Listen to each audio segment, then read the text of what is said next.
어, 긴 추석 연휴를 보내고 오늘 함께 예배 자리 가운데 이렇게 나오게 돼서 현장과 그리고 또 온라인으로 여러분들 만나게 돼서 정말 너무 반갑고 너무 기쁜 것 같습니다. 제가 사실 뉴스를 잘 보지는 않는데 꼭 확인하는 게 한 가지 있습니다. 코로나 확진자 숫자는 꼭 확인하게 되는데요. 어제하고 오늘이 역대 최고의 코로나 확진자 숫자들이 막 이렇게 나오고 있더라고요. 그래서 오늘 사실 이렇게 현장에서 앞에 앉아 계신 성도님들을 이렇게 만나 뵙는 게, 그리고 온라인으로 성도님들을 만나는 게 다른 날에 비해서 참 많이 기쁘고 좀 감사한 그런 날이 아닌가 생각하게 됩니다. 오늘 말씀 전하기 전에 우리가 오늘은 좀 옆에 분들 보면서 이렇게 좀 인사했으면 좋겠습니다. 당신을 만나서 너무 기쁩니다라고 좀 인사했으면 좋겠습니다. 같이 인사하겠습니다. 여러분 마스크를 쓰셨지만 옆에 보실 때 막 째려보면서 너무 기쁩니다 이렇게 하시면 안 돼요. 보시면서 그냥 당신을 만나서 너무 기쁩니다 이렇게 인사해 주셔서 너무 감사합니다. 사실 이제 목사님하고 이제 설교 준비하고 같이 할 때 리멤버라는 제목으로 이 설교의 하루 한 주 한 주가 이렇게 길어질 줄은 몰랐습니다. 사실 오늘 이제 4주차 때까지 이렇게 진행될 줄은 몰랐고요. 제가 4번째에 마무리를 하게 될 줄도 참 몰랐습니다. 사실 이런 기회를 주신 담임 목사님이신 최영주 목사님께 다시 한번 감사의 말씀 드리고요. 그리고 교회 공동체에게 다시 한번 감사의 말씀 드립니다. 오늘 본문 말씀인 오늘 미가서를 설교로 말씀을 전하기 전에 간략하게 미가서의 그런 배경에 대해서 간략하게 좀 설명을 드리고 본문 말씀을 좀 진행하도록 하겠습니다. 여러분, 미가 선지자는 지금으로부터 약 2700년 전에 남유다에서 활동했던 선지자입니다. 여러분, 성탄절에 오면 종종 미가 선지자의 예언을 이제 들어보셨을 것입니다. 예수님이 오시기 전 700년 전에 미가 선지자가 예수님이 베들레헴에서 나실 것을 예언한 선지자로서도 또 미가 선지자를 여러분 한두 번쯤은 성탄절에 들어보셨을 것입니다. 미가 선지자가 활동하던 시기에 동시대에 같이 활동했던 선지자들이 있습니다. 이사야 선지자가 있고 호세아 선지자, 아모스 선지자가 같은 시기에 같이 활동했던 선지자들이었습니다. 당시 북이스라엘은 아수르에 의해서 침공당하는 그런 일들이 빈번하게 일어났고 결국은 아수르에 의해서 북이스라엘이 멸망하는 일들이 성경에 쓰여 있기도 하고 역사적으로도 기록된 사실이기도 합니다. 이후에 남유다 역시 바벨론에 의해서 멸망당하는 이야기가 성경 말씀 가운데 기록되어 있습니다. 그런데 여러분, 저희가 한 가지 주목해야 될 것이 하나 있는데, 방금 말씀드렸던 동시대에 함께 활동했던 선지자들이 공통적으로 같이 선포했던 메시지의 주제들이 있습니다. 함께 좀 살펴보려고 하는데요. 잠언 21장 3절의 말씀입니다. 같이 보도록 하겠습니다. 공의와 정의를 행하는 것은 제사 드리는 것보다 여호와께서 기쁘게 여기시느니라. 아멘. 여러분, 잠언 21장 3절에 나와 있는 이 말씀처럼 동시대에 함께 활동했던 선지자들이 같은 메시지의 주된 반복적인 이야기들을 선포했었는데, 너희가 예배를 드려야 돼, 너희가 성전에 모여서 하나님을 기쁘게 해야 돼, 이런 메시지들보다는 당시 그들이 성전에서 예배를 드렸고 하나님 앞에 제물을 가지고 나왔던 그런 것들에 대해서 경고하기보다는 그들의 삶 가운데 공의와 정의를 상실한 모습들에 대해서 하나님이 공의와 정의로서 그리고 거룩한 삶을 살아가는 것을 하나님께서 기뻐하신다라는 메시지를 공통되게 증거하고 있었고, 그 백성들을 향해서 외치는 모습들을 여러분 종종 동시대에 살아갔던 사람들을 통해서 확인하실 수 있다는 것이죠. 다시 한번 우리 아모스서 5장 12절 말씀으로 당시에 함께 활동했던 아모스 선지자의 말씀을 한번 확인해 보도록 하겠습니다. 너희의 허물이 많고 죄악이 무거움을 내가 아노라. 너희는 의인을 학대하며 뇌물을 받고 성문에서 가난한 자를 억울하게 하는 자로다.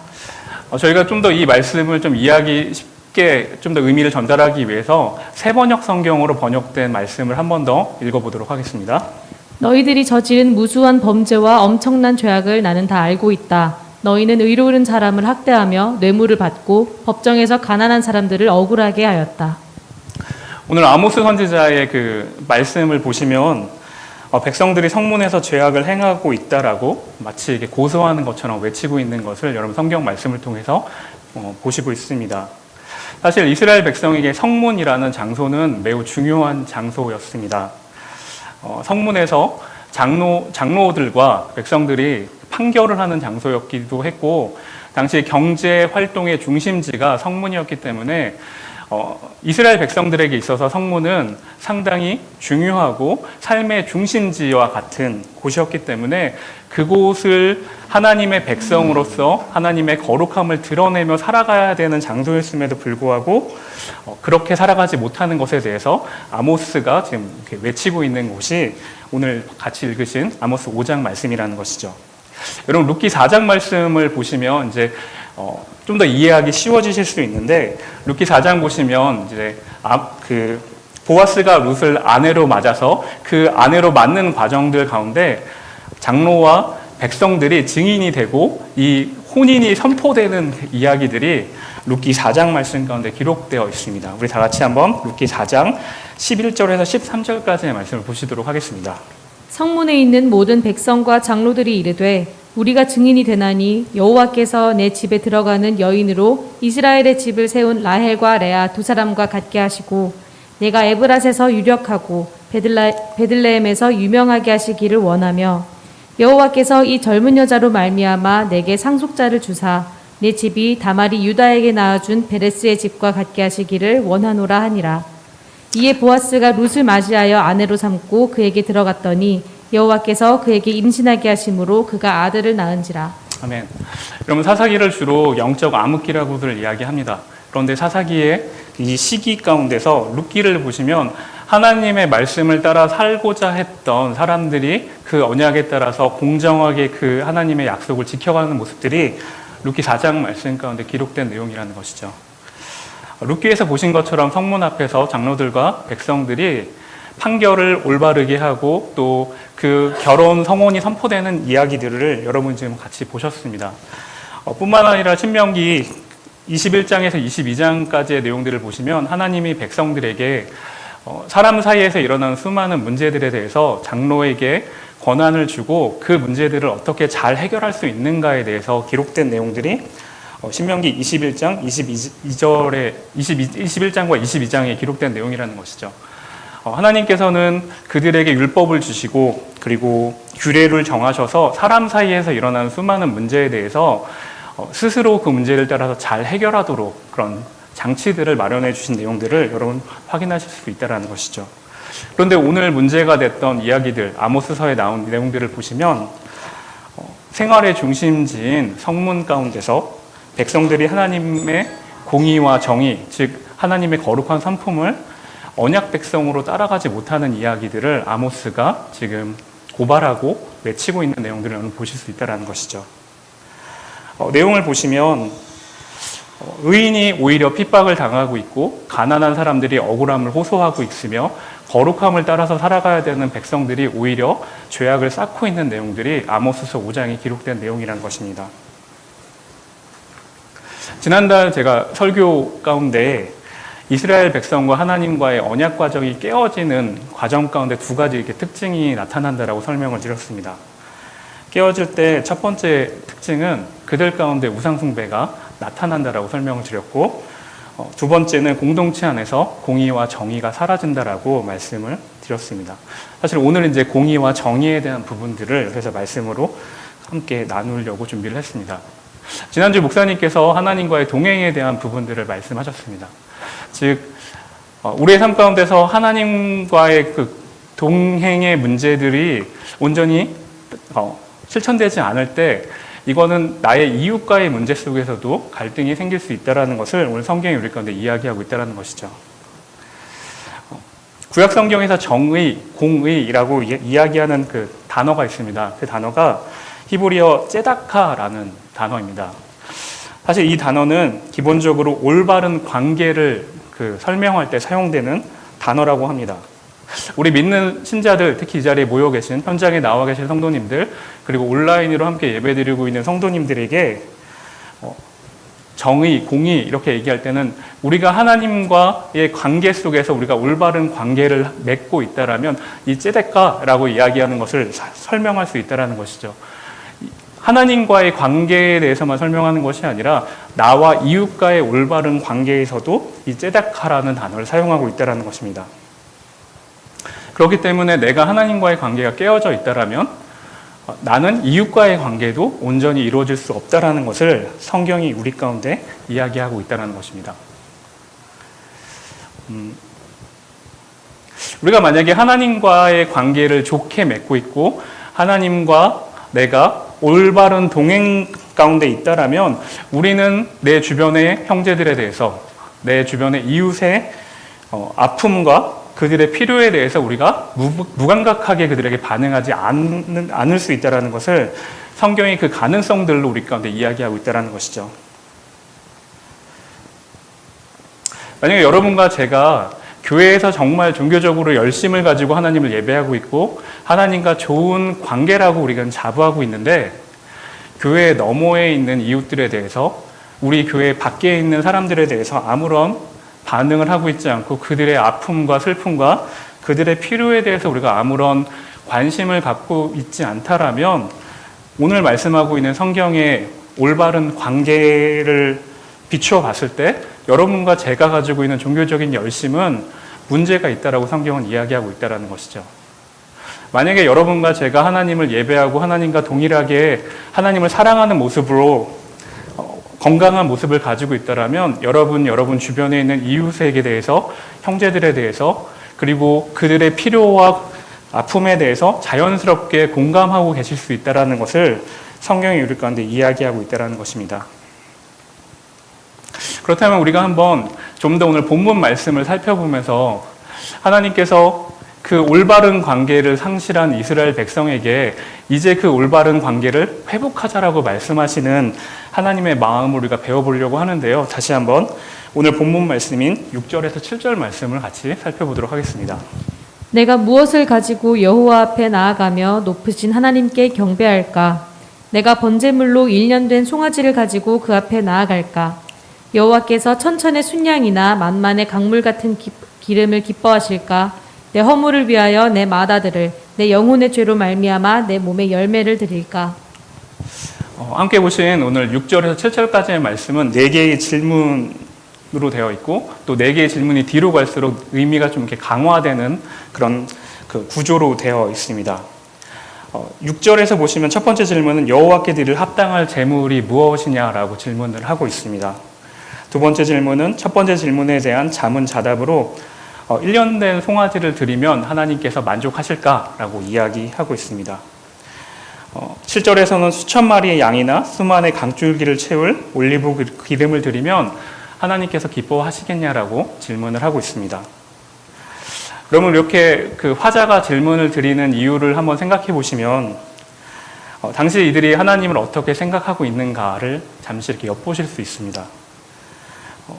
이들이 우상에게 제물을 드리고 그 앞에서 어떤 우상을 섬기는 모습들처럼 자신이 좋은 제물을 드리고 종교적인 어떤 행위들을 하면 하나님을 만족시킬 수 있다라고 그들이 믿고 있었기 때문에 지금 6절, 7절은 자신의 어떤 품질 좋은 것들, 자신의 종교적인 어떤 열심으로 행동을 하면 하나님을 만족시킬 수 있지 않을까라고 그들이 생각하는 것처럼 6절, 7절의 말씀이 우리 가운데 읽혀진다는 것이죠. 여러분, 그 성경 내용을 이렇게 설교를 준비하면서 주석을 한번 보니까 주석에는 당시 1년 된 송아지가 가장 좋은 제물이라고 이렇게 설명을 하고 있는 것을 볼 수 있었습니다.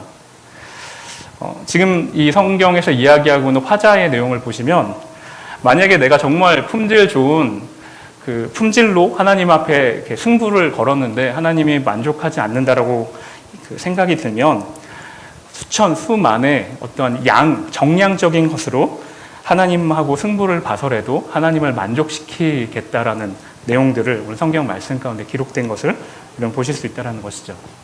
그런데 이런 내용들을 보시면 당시 백성들이 얼마나 하나님 앞에 나오는 것, 하나님 앞에 제물을 드리는 것, 예배를 드리는 것을 얼마나 부담스럽게 여기고 있는가를 우리가 볼 수 있다는 것이죠. 마지막에 보시면 급기야 자신의 맏아들을 드린다라면 하나님께서 기뻐하시지 않겠냐라는 질문을 던진다는 것이죠. 이런 모습을 보면서 정말 하나님 앞에서 이들이 기계적으로 반응하는 이스라엘 백성들의 모습을 우리가 볼 수 있다는 것이죠. 하나님과 전혀 인격적인 교류는 없고 내가 이런 것을 드리면 하나님을 만족시킬 수 있지 않을까? 하나님을 어떠한 이방의 신들처럼 그들이 여기고 있는 것을 여러분 보실 수 있다는 것이죠. 오늘 본문 말씀에는 기록되어 있지 않은데 이들의 마음을 정말 잘 표현하고 있는 내용들이 3절 말씀입니다. 우리 같이 한번 3절 말씀 보도록 하겠습니다. 이르시기를 내 백성아 내가 무엇을 내게 행하였으며 무슨 일로 너를 괴롭게 하였느냐 너는 내게 증언하라. 네, 이 3절 말씀부터 저희가 세번역 성경으로 한번 더 확인해 보도록 하겠습니다. 내 백성은 들어라 내가 너희에게 어떻게 하였느냐 내가 너희에게 짐이라도 되었다는 말이냐 어디 나에게 대답해 보거라. 이들은 하나님께서 그들의 인생 가운데 허락하시고 그들의 조상 가운데 인도하셨던 은혜에 대한 것들을 망각하고 하나님을 바라보는 것을 하나님께 나아가는 것이 괴로운 일 그리고 하나님 앞에 나아가는 것들을 짐으로 여기고 있다는 것을 오늘 3절 말씀 우리 가운데 이야기하고 있다는 것이죠. 다시 말하자면 이들이 예배 즉 제사를 드리기 위해서 어떤 제물을 가지고 와서 양을 갖고 오던 소를 갖고 오던 하나님 앞에서 나가는 것들이 정말 그들에게는 괴로운 일로 보여졌기 때문에 하나님이 그들에게 말씀하시는 게 너에게 이렇게 하는 것이 괴로운 일이냐라고 이야기하고 있다는 것이죠.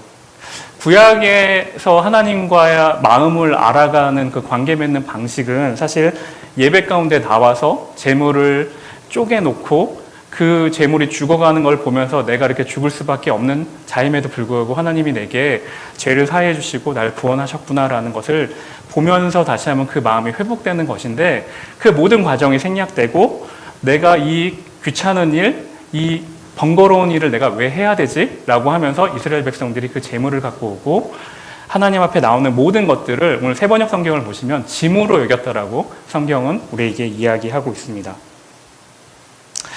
마치 그 백성들에게 수많은 어떤 세금을 부여하고 그 세금을 걷어들이고 있는 분주의 모습을 이스라엘 백성은 하나님을 향해서 그렇게 투사하고 있는 모습이 오늘 성경 말씀 가운데 기록된 모습이죠. 그렇기 때문에 삶의 중심지인 성문에서 하나님의 공의, 정의 이것을 실천하라고 하나님이 말씀하신 것이 이들에게는 너무나 괴로운 일이 될 수도 있고 어떻게 보면 하찮은 것처럼 그들에게 보여질 수 있다는 것입니다.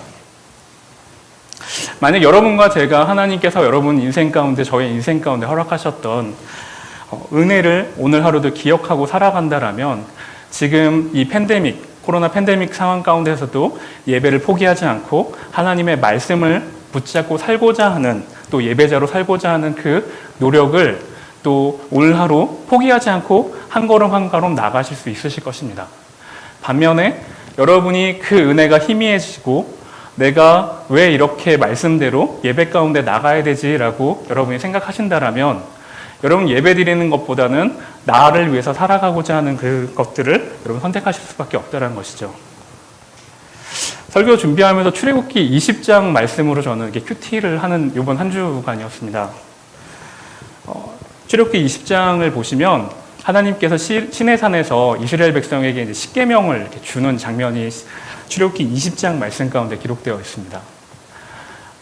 모세를 부르시고 20장 2절을 보니까 하나님이 어떤 분이신지를 먼저 이렇게 말씀하시더라고요. 보니까 나는 너희 애굽의 종되었던 너희를 인도해내서 구원하신 여호와 하나님이다라고 먼저 얘기하시고 나서 십계명 내용들을 이렇게 쭉 그냥 얘기하시더라고요.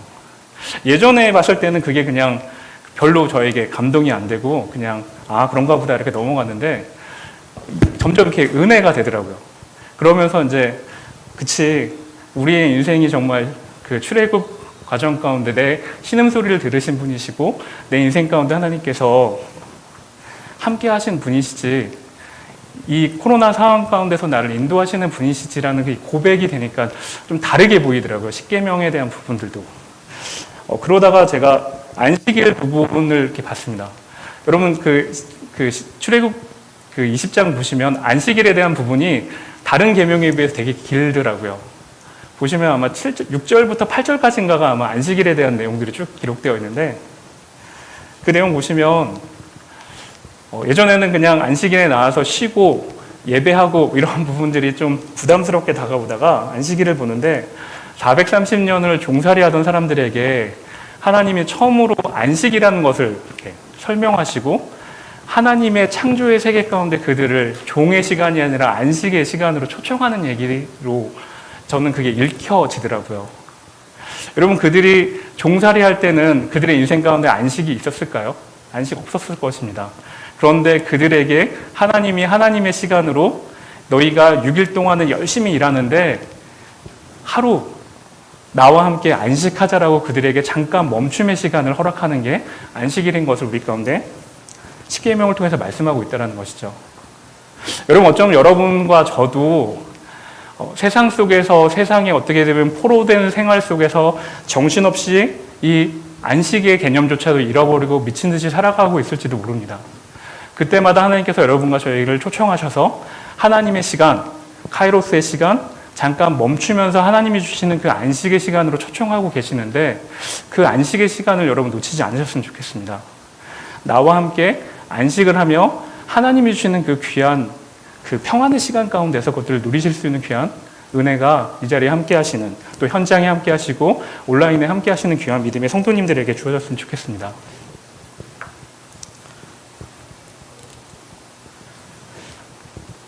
말씀드린 것처럼 은혜가 희미해질 때마다 우리는 우리의 삶에 우리의 성을 쌓고 우리가 하나님과 멀어진 삶을 살아가고자 결정하는 것 같습니다. 그런데 그런 하나님과의 언약 관계가 깨어지고 하나님과 그 언약의 관계가 희미해진 사람들을 향해서 다시 한번 하나님께서 나와 이 관계를 회복하자라고 말씀하는 내용이 오늘 본문 8절 말씀입니다. 다 같이 한번 8절 말씀 보도록 하겠습니다.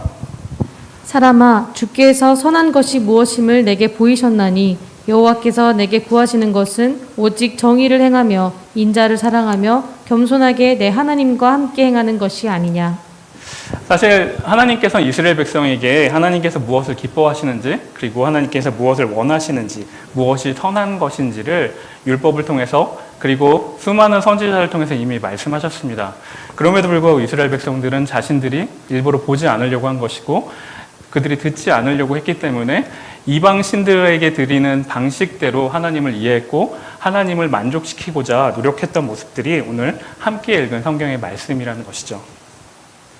하나님은 다시 깨어진 언약 관계가 다시 회복되기 원하시는 마음으로 지금 8절 말씀을 통해서 다시 한번 내가 원하는 것은 이런 것이야 라고 이야기하며 그들과 내가 다시 한번 회복되기 원하는, 오늘의 본문 말씀처럼 공의와 정의가 거창한 것이 아니라 올바른 관계를 다시 한번 회복하자라고 그들을 초청하고 있는 내용이 오늘 8절 말씀이라는 것이죠. 첫 번째 내용을 보시면 하나님께서 어떤 것을 사랑하시냐면, 그리고 어떤 것을 원하시냐면 정의를 행하는 것이라고 이야기합니다. 히브리어로 정의를 뜻하는 것이 미슈파트라는 단어인데 외형적으로는 하나님의 뜻을 따르며 행동하는 일체의 모습이라고 주석에는 그렇게 설명하고 있습니다. 사실 그 설명하기 참 어려운 단어인데 그러면 우리가 어떻게 살아야 되지라고 고민이 되는데, 하나님이 이스라엘 백성을 이렇게 불러내셔서 하나님과 언약 백성을 삼은 이유는 하나님의 속성인 거룩함을 이방 민족 앞에서 말씀을 통해서 구별되고 거룩하게 살아가는 백성을 통해서 다른 모든 민족들이 축복받는 백성이 되기를 원하시는 게 하나님의 뜻이었습니다. 그런데 여러분, 이스라엘 백성들이 그 거룩함을 잃어버리고 살아가기 때문에 다시 한번 정의를 행하라고 하나님께서 말씀하고 있다는 것이죠. 여러분, 창세기 1장에서 11장까지의 내용을 쭉 읽어가시다 보면 죄의 힘이 얼마나 강한지를 성경이 우리 가운데 가르쳐주고 있습니다. 급기야는 노아 홍수 사건이 나오는데 하나님이 다 이렇게 쓸어버리시죠, 홍수로. 그런데 홍수 사건 이후에 11장 사건의 마무리가 어떻게 되냐면 바벨탑 사건이 바로 등장합니다. 홍수 사건 이후에 죄의 강성함의 마지막 끝은 하나님 앞에 반역하는 일로 성경이 마무리되는 이야기가 창세기 11장에 기록되어 있다는 것이죠. 그런데 그걸로 끝나는 것이 아니라 하나님이 한 사람을 택하시고 한 가정을 부르시는 이야기가 등장합니다. 암울한 것 같이 정말 어둠 속에 있는 것 같은 창세기의 모습에 한 줄기 빛이 내리면서 아브라함을 불러내시고 아브라함 가정을 통해서 하나님의 믿음의 역사가 시작되는 이야기가 창세기에 기록된 이야기라는 것이죠. 아브라함에게 가능성이 있는 것이 아니라 아브라함에게 보여준 하나님의 약속을 믿고 출발하는 아브라함의 이야기가 성경 말씀 가운데 기록되어 있다는 것이죠. 어쩌면 방주에서 구원받은 삶으로 너희가 그렇게 살아가야 될을 우리 가운데 이야기하는 것이 아니라 여러분과 저에게 거룩한 나그네로 이 땅을 부르셔서 아브라함처럼 오늘 하루를 살아가라고 성경이 우리 가운데 보여주고 있다는 것입니다. 왜요? 하나님께서 예수 그리스도를 이 땅 가운데 보내셨고 우리를 구원받게 하시고 나서 하나님 나라를 소망하고 살아가는 거룩한 나그네로 여러분과 저를 불러주셨기 때문이라는 것이죠.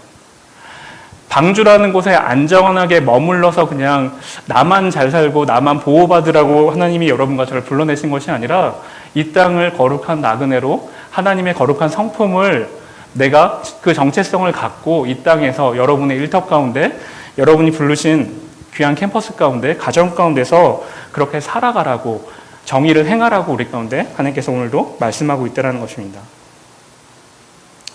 두 번째로 오늘 성경이 우리 가운데 이야기하고 있는 것은 하나님이 원하시는 것이 인자를 사랑하는 것이라고 이야기했습니다. 여러분 종전에 말씀드린 것처럼 하나님을 사랑하는 것과 이웃을 사랑하는 것이 분리될 수 없다라고 제가 말씀드린 것처럼 하나님이 원하시는 것이 인자, 즉 사람을 사랑하는 것이라고 오늘 분명 그 본문 말씀을 통해서 다시 한번 우리 가운데 말씀하고 있다는 것이죠.